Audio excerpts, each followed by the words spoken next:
Szeretettel köszöntünk mindenkit itt a blogban következő podcastjában. A bevált szokásainknak megfelelően 2023-as évértékelőre itt összeültünk hárman, és beszélgetésben meg fogjuk vitatni azt, hogy mi történt 2023-ban, mi várható 2024-ben. Úgyhogy talán először Attilához fordulok, hogy tartsa meg az éves beszámolóját. Igen, ez erős az éves beszámoló kifejezés. De ugye tavaly évben egy jó darabig még én voltam a vezérigazgatója a blogban, most már te vagy, István. A tavalyi év érdekes volt, nagyon sok minden történt.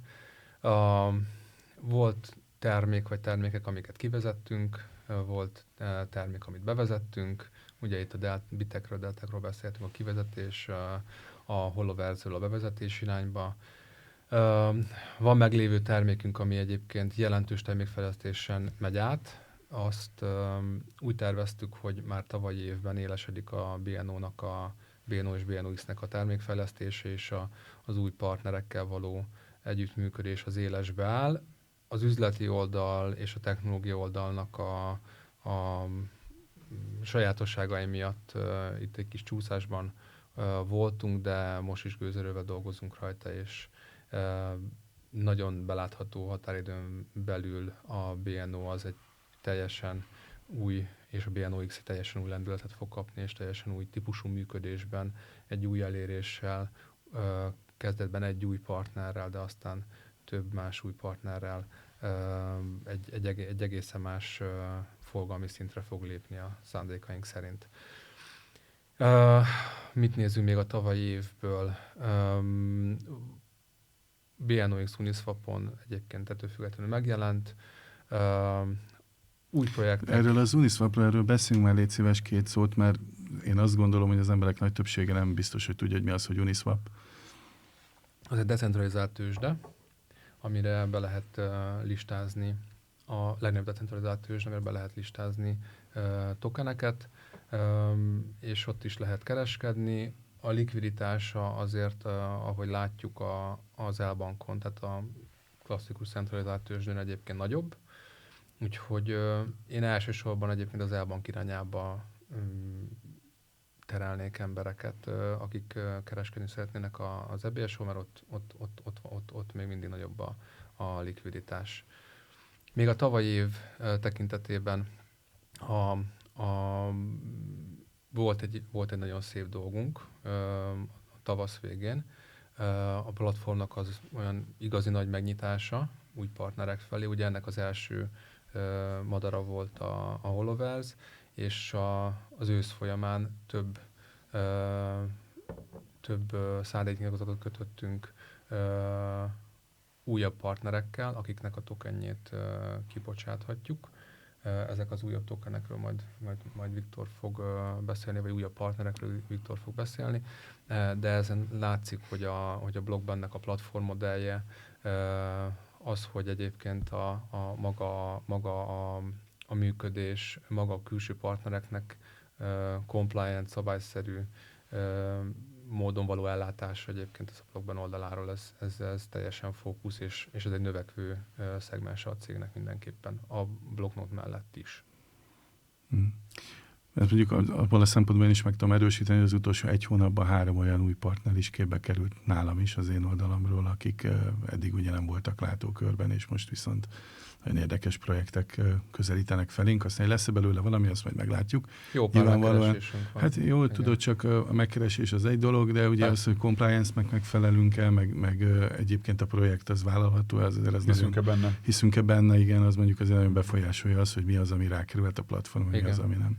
Igen. Nem tudom, akkor szerintem ezen a vonalon menjünk tovább, Vitya, veled, hogy új tavaly évről én is egy pár szót azért, ugye, pár szót így banker relevanciával, hogy élesbe tudtuk tenni a bankert 2023-ban, összefolynak így az évek, most azért gondolkoztam egy kicsit. Voltak ugye vele, ez egy elég nehéz, hosszú viszontagságos utunk volt bankerrel, de nagy mélységig nem mennék bele, ugye a médiában is jelentek meg velünk dolgok, tehát látható, sikerült úgy tető alá hozni és indítani a szolgáltatót, mint ahogy nagyságrendileg, mint ahogy terveztük. Hát ugye az elmúlt évek azért mindenkit érintett, Tehát egy kicsit át kellett szabni az útját annak az egésznek, de köszönjük szépen, jól van, és Androidon most már tudunk kiszolgálni ügyfeleket. Ja, ez mindenképpen izgalmas és érdekes, és fölteszem azt a kérdést, amire egyébként mindenki kíváncsi, hogy mikor lehet majd találkozni a bankerrel, kártyaügyileg például, vagy mikor lesz az, amikor azt lehet mondani, hogy a szolgáltatás mondjuk be tud. Teljes körű. Hát a szolgáltatás azért, tehát tudunk pénzforgalmat biztosítani, tehát ez már él tavaly óta, tehát az előző évben elkezdődött.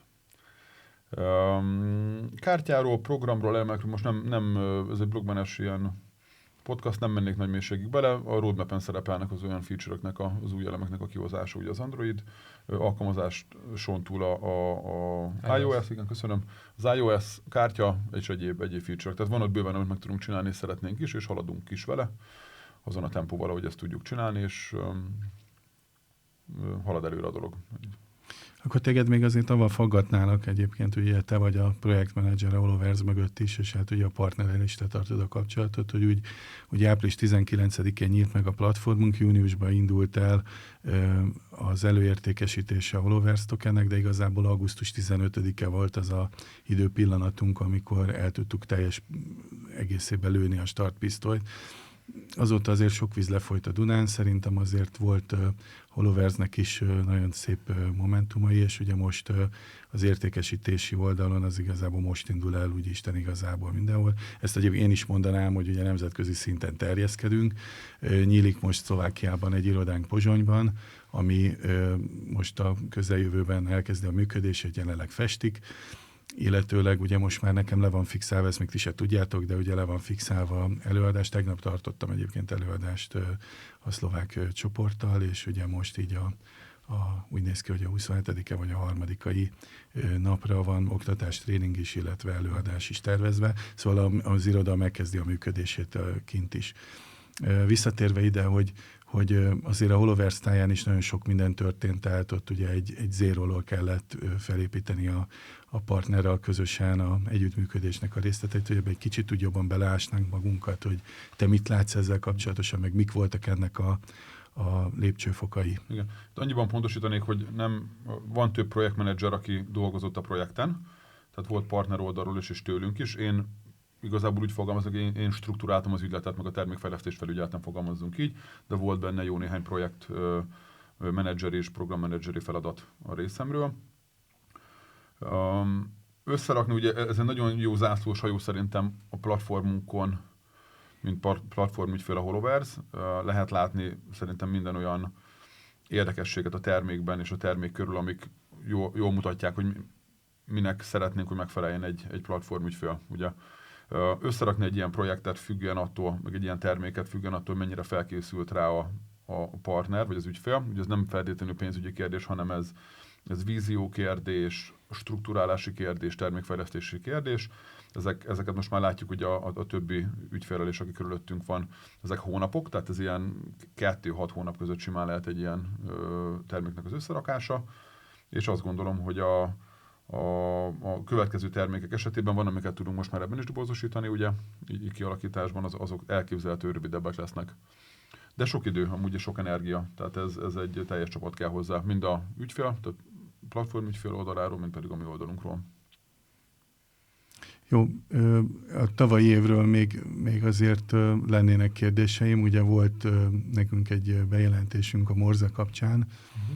Abban van-e valami előrelépés ezekkel a projektekkel, erről Attila mondta? Igen, a BNOX-nek az első, az a tipikus mondat, ugye első nagy külső partner, akihez meg fog jelenni, és aki miatt egyébként kellett a BSC-s, tehát a Binance Smart Chain-es fejlesztést is megcsinálni a BNOX-nek, az most a Morze-nek a DEX-e, de ugye nagyon sokan vannak a BSC-n, úgyhogy ilyen szempontból nekünk nagyon fontos volt, hogy azt abba az irányba el tudjunk menni. Ennek van sok technikai háttér lépése a mi rendszerünkben is, meg egyébként kint is, majd nem menjek bele a részletben, majd fogtok találkozni új lehetőségekkel, amikkel keresztül lehet kezelni, menedzselni a BNOX-nek az életét, és a megállapodásunknak a természete az, és a lényege az,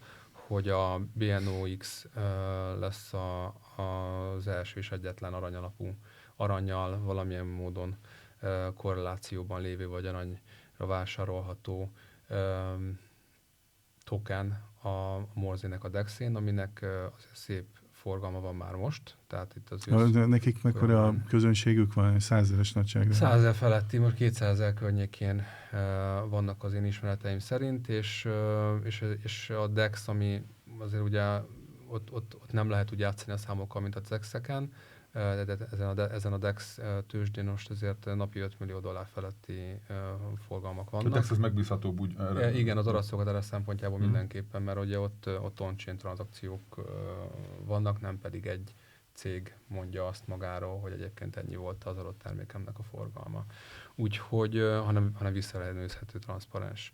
Úgyhogy ilyen szempontból egy nagyon jó első nagy lépés abba az irányba és abba a piacba bemenni, kelet fele lépni egyet ezzel a termékkel. Úgyhogy pici üzleti és technikai végrehajtások vannak a háttérben, és mind BNO és mind BNOX tekintetében lesznek újdonságok a következő hetekben, hónapokban, és erről mind fogunk tájékoztatást adni a kedves ügyfeleknek. Hát ez mindenképpen egy jó hír.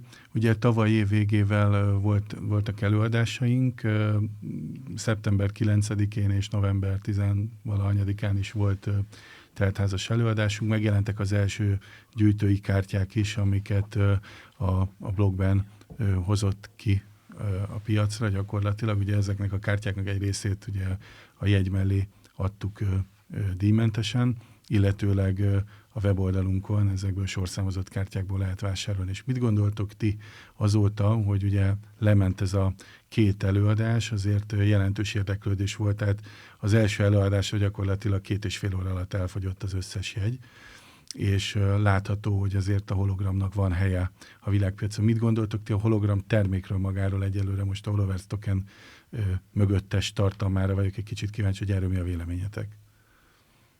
Szerintem, amit a Jay-ek kitűztek iránynak és víziónak. A Jay a partnerünk. A platform ügyfél, igen.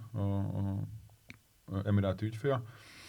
Én hiszek, nagyon mélységesen hiszek abban, hogy az eredetiség megőrzésben és a termékvédelemben egy olyan zászlós hajó megoldás ez, amit szerintem nagyon-nagyon széles körben lehet használni a világban, és biztos vagyok benne, hogy a Holoverse kapcsán, a HoloX, tehát ugye a mögöttes cég kapcsán azok az együttműködések és azok a reálgazdasági relevanciák, amiket mi is várunk, és a partner azért évek óta építi ezt, ezek ki fognak jönni, és lehet látni, hogy milyen ügyfeleket tudnak behozni. De én a gyűjtőkártyákban hiszek, az egy nagyon, nagyon érdekes része, de valójában, ami szerintem a gerincét megadja ennek a HoloX-nek és magának ennek az új típusú hologramnak, ez az eredetiség megőrzés a világban, bármilyen szinten. Tehát ez egészen, ami marketinggel, csomagolás technikával, dizájnnal van összekötve egészen az olyan hard security megoldásokig, ami minket mondjuk együttműködés szempontjából nem igazán érint, de lehet látni, hogy ezt a számos dolgot lehet látni az elmúlt évtizedekben, hogy digitalizálódik a világ, igen, fizikai világnak adott elemei háttérbe szorulnak, de mégis ott marad a fizikai világnak azok a számtalan szolgáltatása vagy fizikai terméke, amiket meg tudunk óvni ezzel, vagy a partner meg tud óvni. És ebben nagyon-nagyon hiszek. Tehát ez egy olyan irány. Ezt mélységesen osztom én is, tehát azt gondolom, hogy ez már az, hogy nem másolható önmagában, nincs olyan dolog, ami ne lehetne másolni, mert azért gondoljunk bele, hogy bármilyen biztonsági elem, ami most van, az a gépnek, technológiának a kérdése, ami megszerezhető, megvásárolható, csak pénzkérdése, hogy le tudsz-e másolni bármit a világon. Ezzel szemben ugye a hologramnak a technológiája sem már rendelkezésre sem volt, tehát ebben leszünk, azt gondolom, hogy nagyon izgalmasak.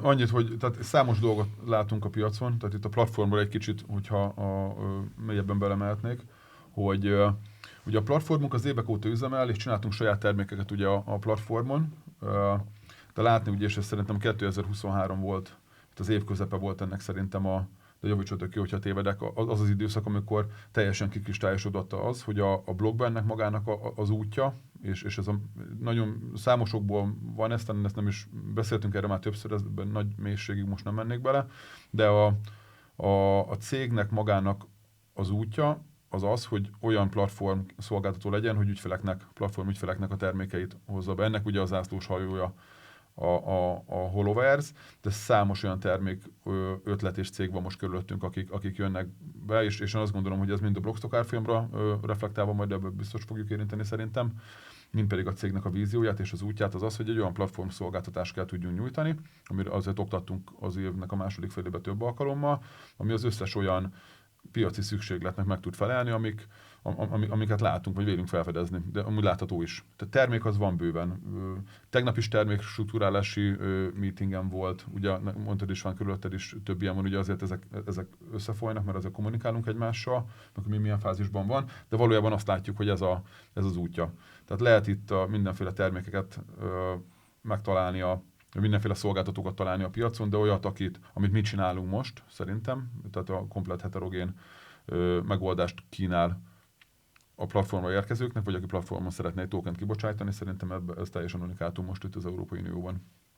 Azt szeretném még, hogy és ez légy szíves, mind a ketten reflektáljátok le, hogyha arról beszélnénk egy picikét, hogy tulajdonképpen maga az, hogy van egy blockchainre egy olyan blockchain platform, ami felvesz projekteket, az Ethereum is csinál ilyet.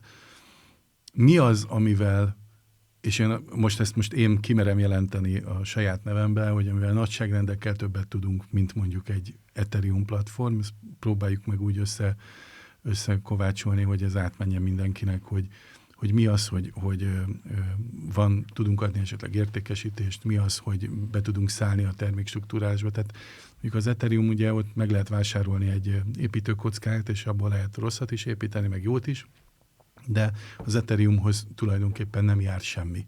Ezzel szemben a mi vállalásunkban ugye az van, hogy az ügyfél nagyon sok mindent kaphat tőlünk, akár a termékfejlesztési ötletekkel kapcsolatosan. Erről osszátok már meg velem a gondolataikat, ti is, létszik.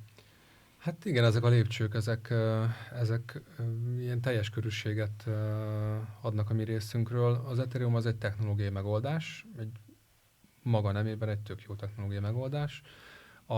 A mi megoldásunk a technológián túl magában foglalja a terméknek a struktúrálását, fejlesztését, ami én azt gondolom, hogy az egyik legfontosabb lépcső egy termék életében, hogy az hogy van megtervezve, hogy az tényleg hogy tud megállni a lábán a piacon.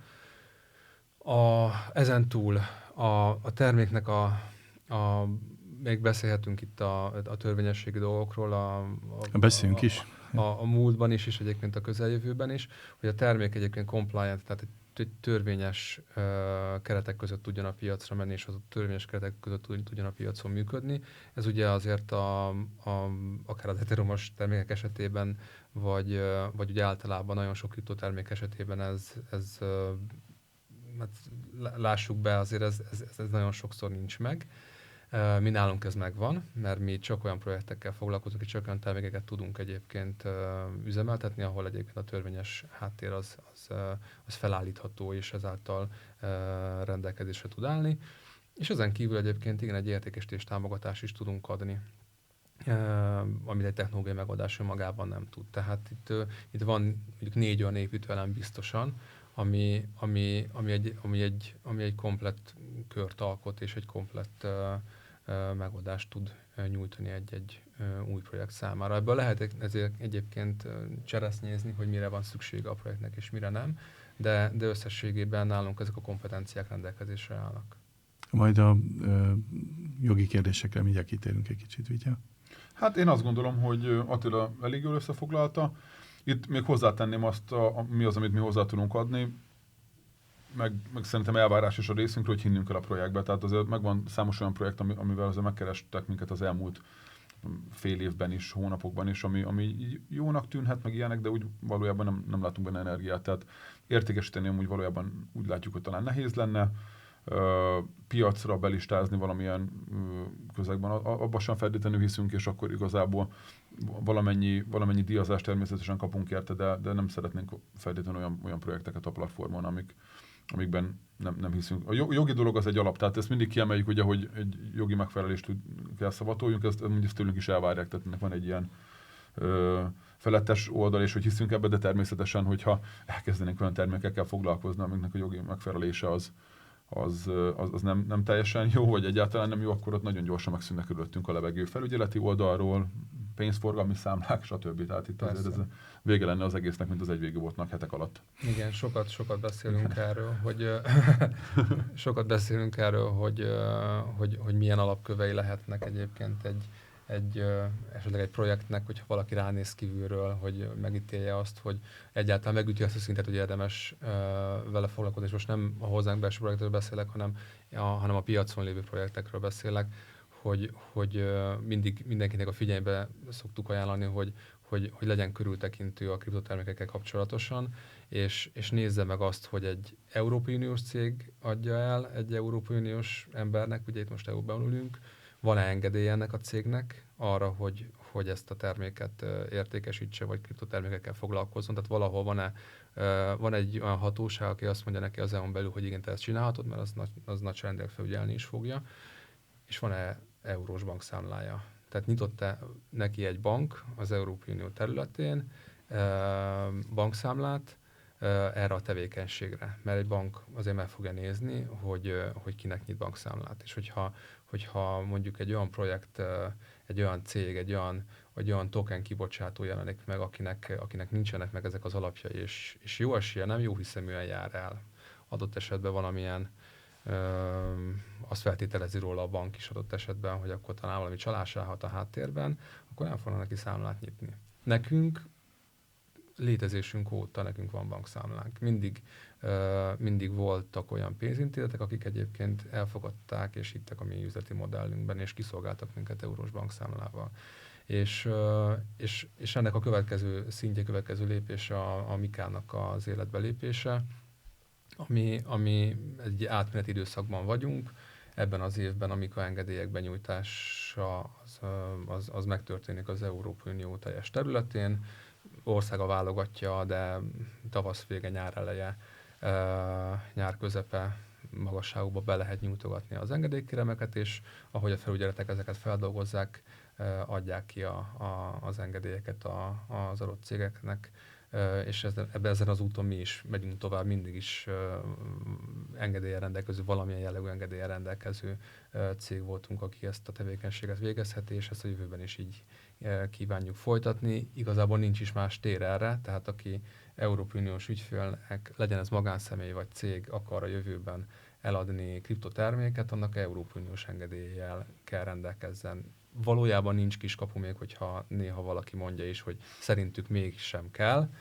Valójában nincs kiskapu. Hát azért hallok én is olyan dolgokat, amitől erősen forr a vérem. Tehát valamire nem kell engedélye azért, mert defin van. Tehát, hogy nézzétek, én azt szoktam mondani, hogy ha valakinek nincs 1-200 euró, tehát mindig azt mondják ezek a projektek, hogy ők világcéget építenek, és fantasztikus, globális eredményeket fognak elérni. Az biztos. És nincs 1-200 eurójuk, nincs egy normális ügyvédjük, és nincs a kollégájuk arra egy adott országban, hogy egy ilyen engedélyt kiváltsanak és megtartsanak, akkor nem lehet komolyan venni azt a céget abban a tekintetben, hogy ő egy világcéget épít. Hogyha kifogásokat keres arra, hogy EU-s állampolgárnak miért nem akar egy EU-s engedélyes céggel eladni, holott egyébként ez a művész szándéka, és a művész az a jogalkotó, és az unió, és a nemzetállamok. Tehát, hogy ez a szándék, és ez a fő irány, és ez a főszabály,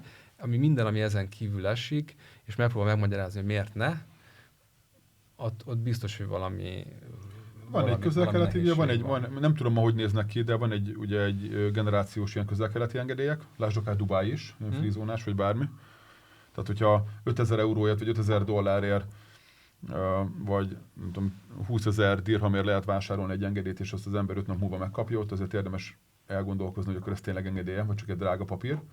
A másik meg ugye, amit ma már kevesebbet kapunk szerintem ilyet, tehát erre kapcsolódva egy kicsit, de a blogban életében az első években azért erőteljesen volt egy ilyen irány, és amit adott kontextusban talán meg is értetek, de nem értek vele egyet, hogy onnantól kezdve, hogy felügyelt, akkor egy hatóság bele tud abba nyúlni, tehát hogyha nekem ott van a pénzem, akkor vagy valamilyen kriptom, akkor ő azt tudja foglalni, vagy el tudja tőlem venni. Tehát az alapvető kriptós értékekkel, ez a CryptoPunk vagy a hardcore kriptó értékekkel ez nem nem azonos. Ugye ez évek ezelőtt ez talán nagyobb hangok voltak körül, ma már egyértelműen lehet látni, hogy a hatóságok meg mindenki körül, tehát szorítja lefelé ennek a lehetőséget. Most már nagyobb tőzsdéknél is olyan kötelezően KYC van. És a legnagyobb kriptopiaci szereplők. Tehát most akkor, ha megnézzük a piacot, hogy hol vesz egy átlag Európai Uniós ember, hol vesz kriptovalutát, hol kereskedik vele, azok a nagy kriptokereskedő terek, cégek, vagy esetleg egy olyan bank,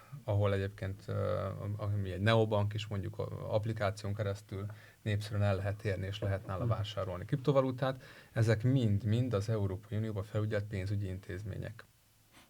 Az összes nagy tőzsde, az összes olyan pénzforgalmi vagy banki intézmény, akinek tudsz kriptót vásárolni. Nincs miről beszélni. Tehát, hogy itt technikailag úgy néz ki, hogy a népességnek a jó része ezeken a kapukon keresztül működteti a piacot. Ez a valóság. Igen.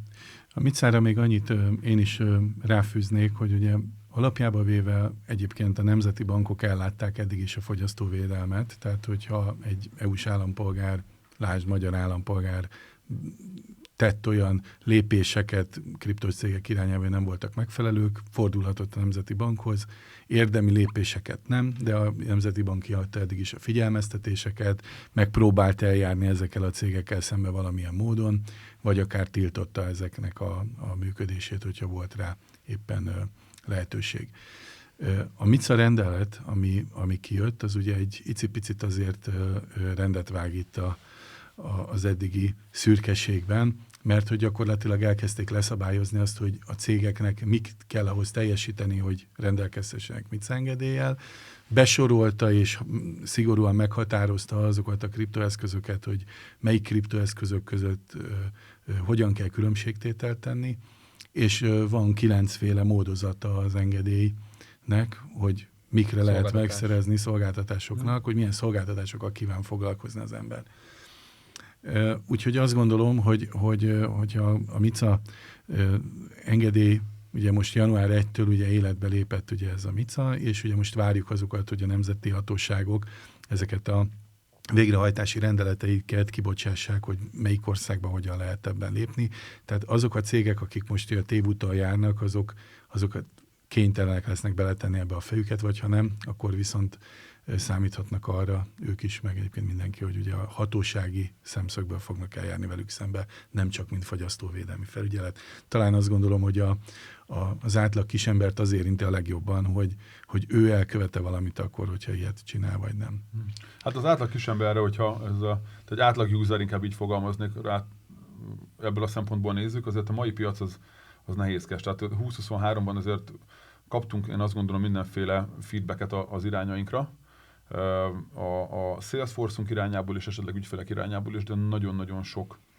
Hát merem használni azt, hogy szemét van a piacon termékek, meg cégek vonatkozásában, és relatíve nehéz adott időszakokban úgy evickélni, hogy fűtfát tudnak ígérni ügyfeleknek, és ahhoz van egy normális jogilag teljesen jól működő cégnek az eredményei akár, vagy a termékei, vagy bármi mérve.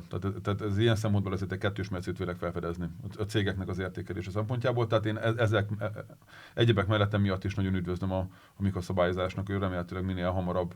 Tehát élesbeállása az ugye az idejében meg az engedélykiadások megtörténnek, de a felügyeleti tevékenységnek azok a részei, amik most iszonyatosan sok kárt okoznak a piacon, tehát nagyon-nagyon sokat. Ez lakossági szinten is, tehát euró 10 milliókat tudnak úgy elmenni ügyfelektől országszinteken, hogy a nap végén nem tudja az ember, hogy kinek adott oda, milyen típusú pénzt, és nincs egy ember se, aki elérhető benne. Tehát ezeknek a tisztítását én nagyon-nagyon várom, mert ez nekünk is kárt okoz, de ugye ami a nagyobbik gond, ez nemzeti szinten az ügyfeleknek. Tehát 100 000-esével károsulnak abban emberek. Így van.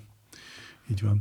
Beszéljünk egy kicsit arról, hogy ugye mondtuk, hogy április 19-től elindult a platform. Ugye a Blockstock validál a platformon mindent, és ugye az emberek nagy többsége, a felhasználóink nagy többsége ugye érdekelt a Blockstock kapcsán is. Mi az, amit büszkén és boldogan is kimerünk jelenteni a 2024-es évről. Mit gondoltok erről új platformügyfelek tekintetében? Ugye volt már megosztva a platformügyfél név, nem tudom, hogy most ebbe bele akarunk-e menni, de hogy Blogstok oldalról szívesen megfognám, ez jó kérdés így. Sok feedbacket kapunk, inkább mindenféle vegyes feedbacket Blogstok árfolyamon kapcsán. Miért nem lapátolunk pénzt abból, hogy marketingeljük a Blogstokot? Na és miért nem? Vegyük ki. Nem tartom egy racionális dolognak, tehát megnézem, hogy mi lenne ott konkrétan egy reklám. Tehát reklámozzuk azt, hogy vegye a Blogstokot, de miért? Valójában azért, mert és itt jön szerintem előtérbe az, hogy mi irányunk, hogy a platformügyfeleknek a kiszolgálása a lehető legtöbb jó termékkel, ami tud volument generálni. Ez fogja megadni a gerincét a blogban jövőjének. Ez az álláspontom, de és van vezérigazgatóként ez. Én a stratégiákban segítek természetesen, de... Soha nem volt abban kételj, hogy ugye a Blogstoknak az árfolyamát a platformügyfelek fogják meghatározni. Hát ilyen értelemben igen. Tehát ez egy eredmény. A Blogstok árfolyam egy eredmény. Így van. És egy folyamat volt az, amikor maga a rendszer jogilag, technikailag, fejlesztéssel odaértünk, stb., hogy a platform megnyílasson. A kérdés ugye az, hogy lett volna erre másik lehetőség is, vagy csináltuk volna jobban azt, hogy a platformnyitás hamarabb beinduljon.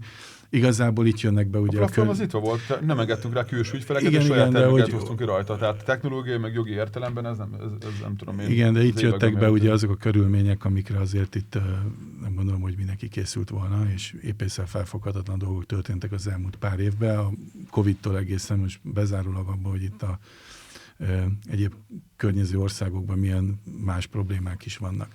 Szóval visszakanyarodva ide, tehát ugye a platform megnyílt, most van nekünk ugye a HoloVerz, mint zászlós hajó fent a platformon, és azt gondolom, hogy ez egy nagyon jó projekt, amit mindenképpen tovább kell vinni. Ide most egy ilyen kapcsolós zárójellel beszúrnék egy érdekes információt, sőt, egy kicsit bőlére fogom ereszteni. Tehát elkezdtünk avval foglalkozni, ugye, hogy a különböző ilyen social médiákban, főleg egyébként TikTokon értékesítési csoportoknak segítve elindultak különböző tartalomgyártások, amiknek azért a nézettsége itt van olyan is, aminek 100 000-es nagyságrendet is, sőt 200 000 fölötti nézettsége is van. Elképesztő mennyiségű olyan érdeklődés van, amit magánemberek érdeklődnek ezeknek a tartalmak kapcsán arról, hogy hogyan lehet csatlakozni ugye a csapathoz. Ez szerintem egy nagyon jó irány. Ide, és akkor azért mondom, egy kicsit bőlére fogom ereszteni, mert egyébként a 2024-ben az én terveimben most 2 dolog nagyon erősen szerepel. Az egyik az, hogy ugye bejöttek ezek a mesterséges intelligencia felhasználásának a lehetőségei, ami egy nagyságrendi könnyítést fog jelenteni abban, hogy azokban az országokban, vagy olyan nyelveken, amiket mondjuk a blogban nem képvisel, mondjuk hollandul vagy finnül nem beszélünk, de el tudunk érni holland vagy finn ügyfeleket az ő saját nyelvükön ezeknek a mesterséges intelligenciáknak a kapcsán. Tehát a mi hanglejtésünkkel, a mi felvételünket képes lejátszani egy mesterséges intelligencia, mondjuk finnül vagy hollandul. És innentől kezdve azt gondolom, hogy a külföldi piacnyitásokkal is tudunk majd előre haladni. Illetőleg ugye nagyon erőteljesen azon vagyunk, hogy ugye az új platformügyfeleknek a következő termékei is beinduljanak. Most ugye visszautalnék arra, hogy van most a HoloVerz tokenünk, a Morzéval ugye közel jutottunk ahhoz, amit tavaly augusztusban is szerettünk volna ugye a Blocknote kapcsán. Jön 2 új platformügyfél, aki már be van harangozva. Róluk akarsz most beszélni egyébként? Vagy? Nem, mert jönnek most mások is, tehát a következő hónapokban is lesznek publikálva azt, hogy kik fognak felkerülni a platformra, és az, hogy kronológiában ki mikor fog, ennek azért van egy szabályozási implikációja is. Most például ingatlan token tipikusan, tehát az egy asset reference token, vagy asset back token esetében, ott ez mindenképpen nagyon erőteljesen, mik a szabályozás. Tehát ebben is kell lavíroznunk, tehát több paraméter van benne, nem csak az, hogy mi szeretnénk, hogy elinduljon, az ügyfél is szeretné, hogy elinduljon, hanem itt azért ezt compliant módon keretek közé kell tudni hozni. Ebből adódóan azért, mert mondjuk valamit Q4-ben adtunk arra vonatkozóan a tájékoztatást, hogy kivel kezdtük el a termékfejlesztés, és kivel van együttműködésünk már, nem feltétlenül jelenti azt, hogy kronológiában például ők fognak jönni legelőször. Tehát ebben nincsen ilyen direkt kapcsolódás. Minden esetre Igen, azért van ez két egy... szép, Igen. De mondom, ilyenből inkább úgy reagálnék erre, hogy több mindent tudja eldönteni azt, hogy mennyi és milyen minőség és milyen jellegű terméket engedünk a platformon elindulni. Ez a terméktől függ nagy mértékben, meg azt, hogy azokat az igényeket, amiket a termék kapcsán nekünk az ügyfél megfogalmaz, azokat mennyire tudjuk kiszolgálni. Tehát adunk neki egy technológiai értelemben platformot, az ügyfelet onboardoljuk, mondok rá egy szebb szót, tehát megérkezik az ügyfél és beazonosítjuk, és rendelkezni fog nálunk egy wallet azonosítóval, ezen ugye letöltötte az applikációt, a regisztrációt megcsinálta és az ügyfélazonosítást. Ezeken túl hogyan fog hozzá olyan értelemben is eljutni a termék, hogy ezt vásárolja. Például van értékesítési szükséglete, tehát segítsünk az értékesítésbe és a piacra kerülésbe. Direkt értékesítéssel, online értékesítés, stb. Ezek nagy mértékben meghatározzák azt, hogy mikor tudjuk és akarjuk őt elindítani. Tehát nagyon-nagyon aláhúznám itt a Blockstock, tehát platform token érték és árfolyam vonatkozásában, hogy lehet itt elég sok, tehát sokkal nagyobb az igény a platformra kerülése, mint amit mi tudnánk vagy szeretnénk kiszolgálni, azért, mert azokat a termékeket minőségben el kell tudjuk látni, viszont ennek van árfolyam, tehát egyértelmű árfolyam hatása van. Tehát, hogyha jól működő platformunk van, aminek az irányában szerintem nagyon jól megyünk előre, és nagyon fenn vagyunk a térképen, de regionálisan biztos, tehát hogyha valaki kriptót szeretne compliant módon létrehozni, azt a blogban teljesen meg tudja csinálni, és ez fogja szerintem közép-hosszú távon alapvetően meghatározni a Blockstock árfolyamot. Tehát lehet itt az előző kérdésedre reflektálva csilliárdokat és vagyonokat belönteni egy Blockstock reklámozásba, gyakorlatilag szerintem elégedett pénz.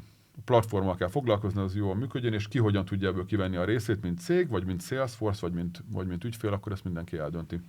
Fölteném ki ez a Viktor mondandóját. Ugye én szerintem is több lába van például a Blockstock árfolyamnak. Az egyik lába az, hogy működik maga a platform, és milyen termékek mekkora forgalmat generálnak, abban mekkora a pool töltődés. Mindegyiknek van szerepe ezekből a szavakból a Blockstock árfolyamára. A másik pedig ennek a kommunikációja. És most a Viktor ezt a reklámra hegyezte ki, azzal ilyen szempontból egyetértek, mert a reklám az egy kicsit más műfaj, de a kommunikációs rész, az, hogy egyébként megfogjuk, és az, hogy rendszeresen kommunikálunk arról, hogy mi történik vele, és rendszeresen kommunikálunk arról, hogy miért nagyon jó eszköz a Blockstock, és hogy egyébként milyen kiemelkedő és különleges sajátosságokkal bír.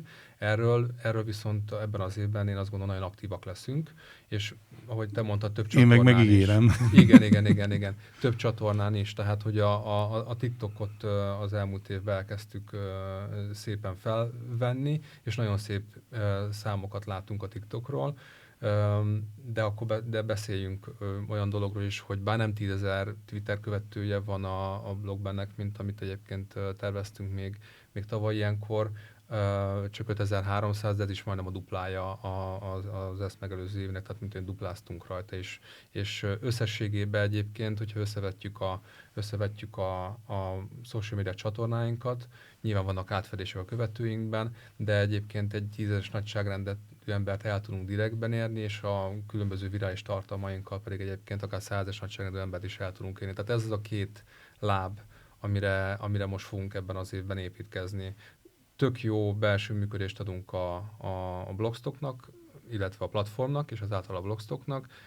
Fogják látni akár a külső szereplők, akik ránéznek erre a történetre, hogy egyébként ez egy tök jól összerakott és jól működő történet, és ezt bizonyos különböző módokon rendszeresen kommunikáljuk. Ez a kettő, amit meg tudunk tenni. És szerintem, és hogyha ez a kettő jól működik, akkor itt egyenes út van. Én azt gondolom az árfolyamban is felfele.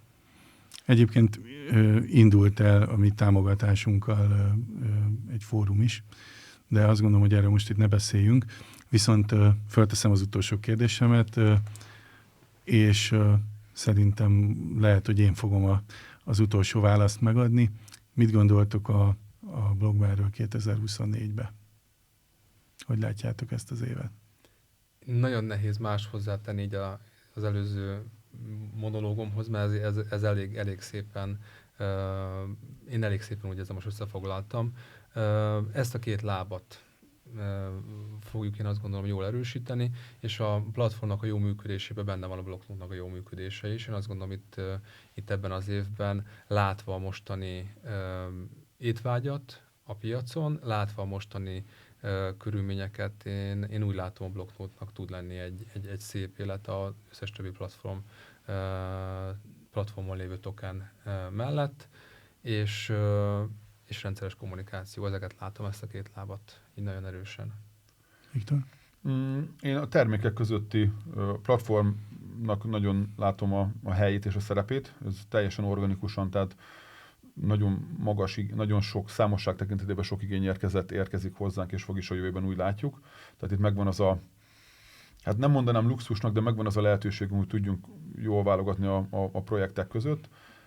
És itt a kommunikációt, hogy az Attila is mondta, én a reklámszót az direkt ilyen kicsit cinikusan, majd pejoratíven emeltem ki. Nem is beszélve ugye ennek a hátteréről, hogy például Google az már napig nem engedi, hogy jól tudom a kriptoreklámozást. Metánál például whitelistában vagyunk, de egy átlag halandó kriptoreklámozással rövid ideig fog tudni működni, mert lelövi a rendszer, vagy egyáltalán nem fog tudni. Tehát nagyon jó közösségépítésű tevékenységet és kommunikációt kell végezzünk.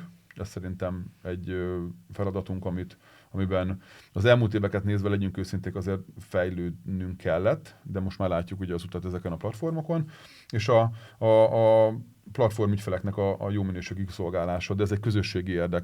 Tehát hangsúlyozom, korábbi Blockstock vásárlóként kontextusból kiragadni, hogy miért ilyen az árfolyam. Értem, adott esetekben frusztrációt is, de a Blockstock árfolyam az tulajdonképpen a platform jó működésének az eredménye, és hogyha valaki ebből szeretné kivenni velünk a részét, az nyugodtan, hogyha pedig nem, akkor meg találjuk mi, úgyhogy építjük ezeket az utakat. Én azt gondolom egyébként, hogy főleg most, hogy a MICA bejött, és akkor legyen ez a záró gondolat, 2024-ben azt gondolom, hogy a blokkben elképesztő módon meg tudja erősíteni a piaci szerepét. Egy olyan piacon vagyunk úttörők, és ezt régebben többször el is mondtam előadásokon, hogy nagyon más dolog a hóban előre menni, meg valakit követni. Mi azt gondolom, hogy letettük még 2018-ban annak a gondolatát, hogy lehet ezt másképp is csinálni. Akkor azt gondolták rólunk, hogy nem feltétlenül vagyunk a piacra valók. Azóta nagyon megváltozott a piac, tehát az elmúlt 6 évben tulajdonképpen gyökerestül megváltozott a piac körülményei és feltétele is, és hála Istennek most már a piacon lévő komoly, jó minőségű résztvevők és szereplők is elgondolkodhatnak abba, hogy kriptó felé fordulnak egy kicsit, és nincs rajtunk kívül, úgy gondolom, olyan nagyon élesen jó alternatíva, amiben válogathatnának. Szóval van egy versenyelőnyünk, ami szerintem olyan 4-5 év, míg a hasonló konkurenc cégek meg tudnak jelenni, és én azt gondolom, hogy egyébként mindenkinek a szerepére számítunk, főleg ugye a sales oldalunkat, hogyha tudjuk jobban erősíteni, akkor ez egy kirobbanó cég tud lenni 2024 év végére. Nagyon szépen köszönöm, hogy beszélgettetek velünk, bocsánat, hogy ti meghallgattatok, meg vagy beszélgettetek velem, úgyhogy köszönöm, hogy itt voltatok, jelentkezünk a következő podcasttal.